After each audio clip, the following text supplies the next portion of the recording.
राम मंदिर से पानी टपका या नहीं, मगर आरोपों से सने सियासी शब्दों की बाढ़ सी आ गई। 100 करोड़ से ज्यादा सनातनियों की आस्था की नींव पर खड़े इस भव्य और दिव्य राम मंदिर की मजबूती पर अतिरिक्त प्रश्न उठने लगे। मंदिर की परवाह में जब सवालों की बौछार प्रचंड प्रवाह में प्रवाहित होने लगी, जब संदेह की परिधि राष्ट्रीय स्तर पर आकार लेने लगी, तो राम मंदिर ट्रस्ट के अधिकारियों ने आकर उदाहरण समेत सफाई का पुलिंदा पेश किया। लेकिन देश भर के राम भक्तों के मन में ये सवाल उठने लगा है कि राम मंदिर में पानी टपकने की असली कहानी क्या है? क्या राम मंदिर को लेकर अशुद्ध सियासत हो रही है, या फिर राम मंदिर का सच ट्रस्ट के अफसर छिपा रहे हैं? राम भक्तों के इन सवालों का जवाब जानने के लिए सबसे पहले जान लीजिए कि मंदिर के उद्घाटन होने के ठीक 5वें महीने ही मंदिर निर्माण समिति की निष्ठा क्यों सवालों के चक्रव्यूह में खड़ी हो गई। मंदिर बन गए हैं जहां रामलला विराजमान हैं, और जो आगे भी जगह बनी है उसमें एक ही पहली वर्षा में ही पानी चूने लगा, अंदर पानी भर गया था। इस पर ध्यान देना चाहिए कि जो बना है उसमें कौन सी कमी रह गई है जिसके कारण से पानी चू रहा है। इस पर जो बना है उस पर भी ध्यान देना चाहिए, और ये बहुत जरूरी है। पानी निकलने का जगह नहीं है और कल तक पानी ऊपर से चूता भी है।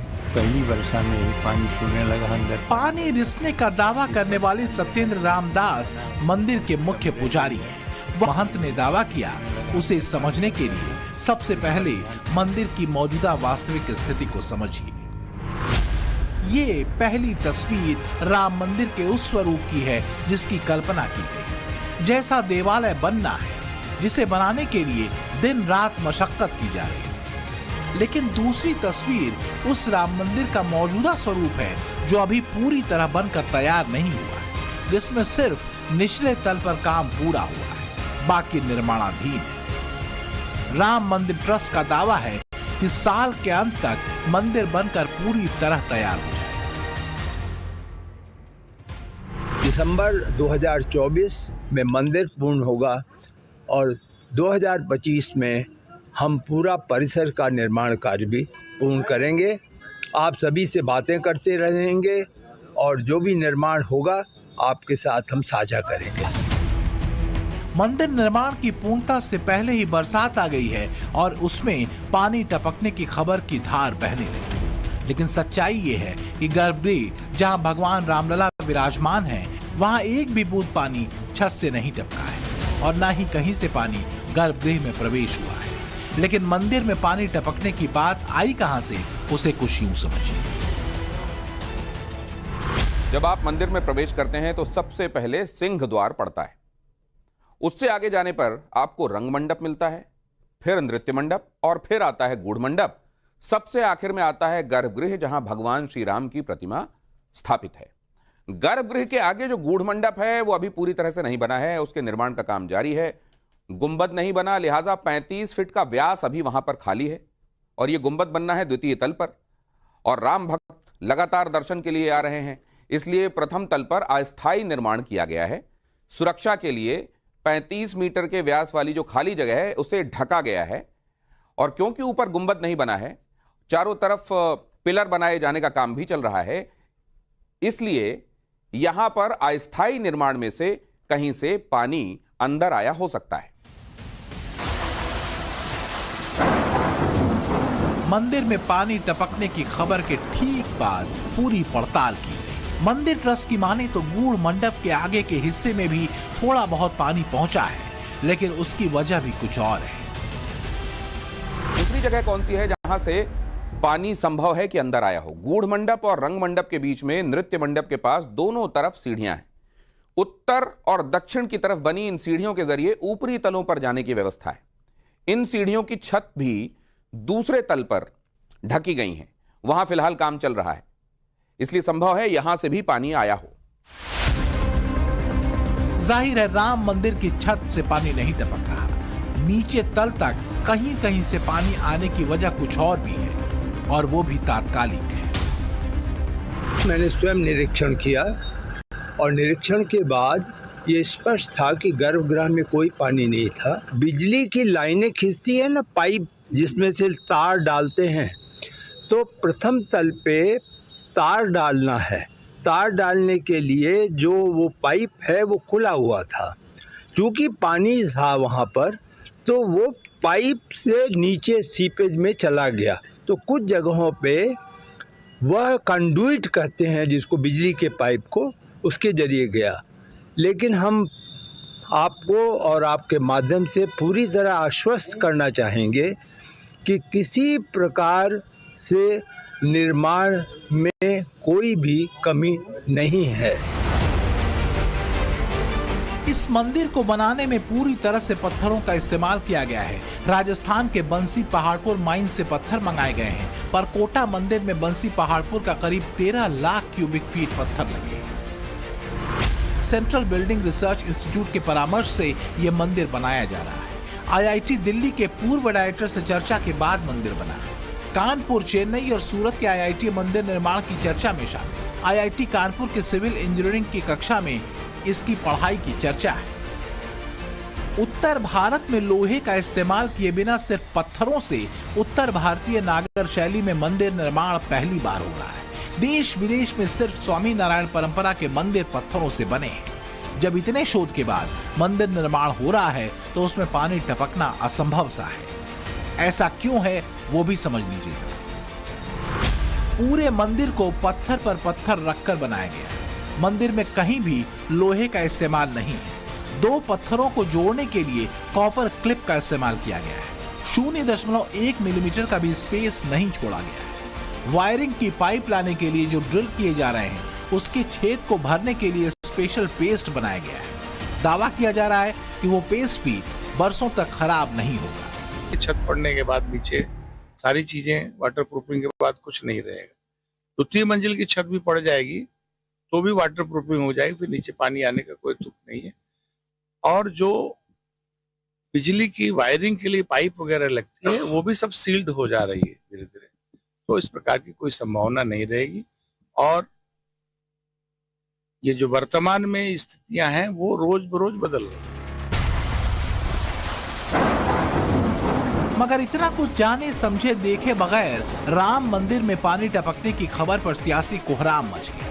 बीजेपी विरोधी एक मुश्त सियासी दलों के नेताओं ने मंदिर की फिक्र में सवाल उठाने शुरू कर दिए। भगवान के मंदिर में अंदर पानी टपक रहा, और बोल कौन रहा है, बताया किसने? जो प्रधान पुजारी सत्येंद्र दास जी, जो लगातार भगवान राम की सेवा लगातार करते थे, पूरा जीवन उन्होंने लगा दिया।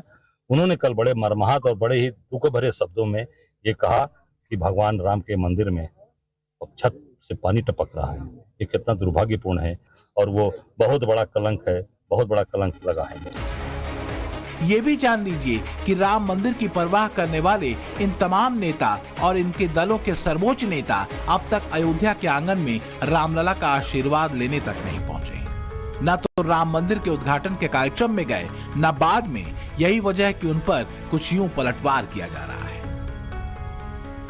लीकेज राम मंदिर में नहीं है, ये रामद्रोहियों के दिमाग में है।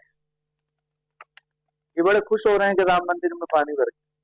इनसे तो राम मंदिर की फिक्र ना करें। राम मंदिर की फिक्र, उसकी इमारत की फिक्र राम मंदिर जन्म ट्रस्ट है वो करेगा। ये जितने रामद्रोही हैं इन्हें बड़ा मजा आता है जब कभी ऐसी खबरें मिलती हैं। जैसे अयोध्या में जब चुनाव हार गए तो कहने लगे अयोध्या हार गई। अयोध्या न हारी है न हार सकती। अब जब मंदिर में पानी टपकने को लेकर सब कुछ साफ हो चुका है तो भगवा पार्टी के समर्थक ये पूछ रहे हैं कि राम मंदिर से जुड़े एक छोटे से मुद्दे को तिल का ताड़ क्यों बनाया गया? क्या राम मंदिर के जरिए मोदी को टारगेट करने की कोशिश है? मंदिर की मजबूती पर उन्हीं लोगों ने सवाल क्यों उठाए जिनकी मंदिर से दूरी है? क्योंकि ये वही लोग हैं जो राम मंदिर प्राण प्रतिष्ठा को लेकर भी प्रश्न चिन्ह लगा रहे हैं। हालांकि तब प्रधानमंत्री नरेंद्र मोदी ने राम मंदिर से राजनीति को दूर रखने की अपील की।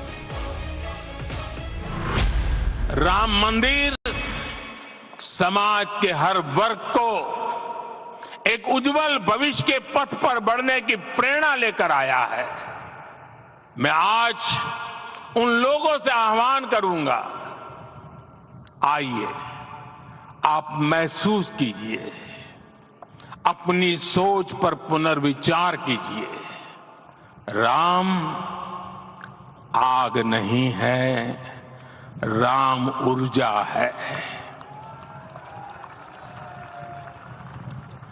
राम विवाद नहीं, राम समाधान है। राम सिर्फ हमारे नहीं है, राम तो सबके हैं। राम वर्तमान नहीं, सिर्फ वर्तमान ही नहीं, राम अनंत काल है।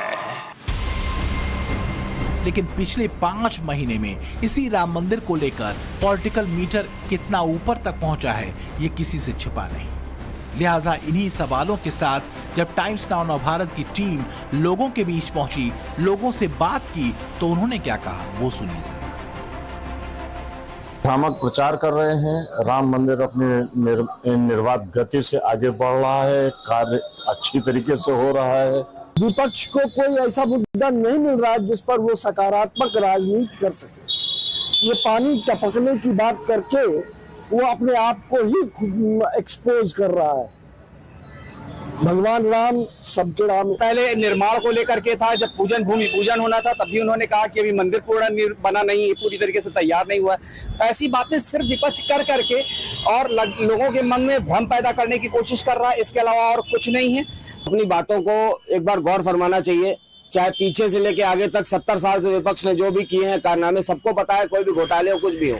मुझे जहां तक मेरी जानकारी है कि LNT इसका निर्माण करवा रहा है। अगर LNT को अगर कोई बेईमानी करनी होती या कोई चोरी करनी होती तो वो बिना किसी पैसे के राम मंदिर का निर्माण नहीं करा रहा होता। फालतू अफवाह है, ये राजनीतिक मुद्दा उठा दिया है कि पानी चो रहा है, बाकी ऐसा कुछ भी नहीं है कि पानी आ रहा है पानी कहीं से। बड़ी तादाद में अयोध्या में ऐसे लोग हैं जिनका मन राम मंदिर पर सियासत से खिन्न है, जो अफवाह को आधार बनाकर सवाल उठाने वालों पर प्रहार कर रहे हैं। ये नसीहत भी दे रहे हैं कि जब तक मंदिर निर्माण पूरी तरह न हो जाए तब तक सवाल उठाना बेईमानी है।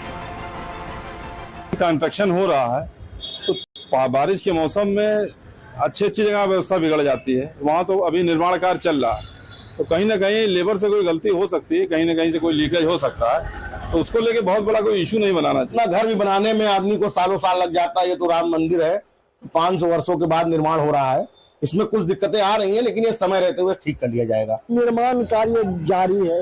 निर्माण कार्य के दौरान कुछ भी हो सकता है, कहीं से भी पानी टपक सकता है, कहीं पानी सड़क पे आ सकता है।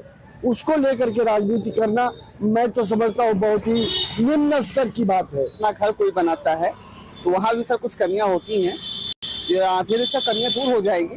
काम चल ही रहा है तो उसमें अभी कुछ कहा जा सकता है। जाहिर है कि राम मंदिर को लेकर जिस तरह के भ्रम का विस्तार हुआ है, हालांकि राम मंदिर ट्रस्ट के स्पष्टीकरण के बाद सब कुछ साफ है। आपको बता दें कि पिछले हफ्ते अयोध्या में बेहिसाब बारिश हुई थी, करीब 60 मिलीमीटर की बारिश हुई। निर्माणाधीन राम मंदिर के कुछ हिस्सों में ही सिर्फ पानी नहीं टपका, बल्कि अयोध्या के दूसरे हिस्से में जगह जगह पानी भर गया। कहीं सड़कें धंस गईं, रामपथ पर गड्ढे हो गए, अयोध्या धाम रेलवे स्टेशन की दीवारें ढह गईं। लेकिन इस सब के बीच महंत सत्येंद्र दास के एक बयान से कोहराम मच गया। हालांकि सवाल उठाने वालों ने यह भी पूछा कि कैमरों पर बोलने के बजाय महंत ने राम मंदिर ट्रस्ट से बात क्यों नहीं की? क्या ये मंदिर प्रबंधन और पुजारी पूरी तरह से विफल हो गए? For more of such videos, do like, share and subscribe to ET Now Swadesh.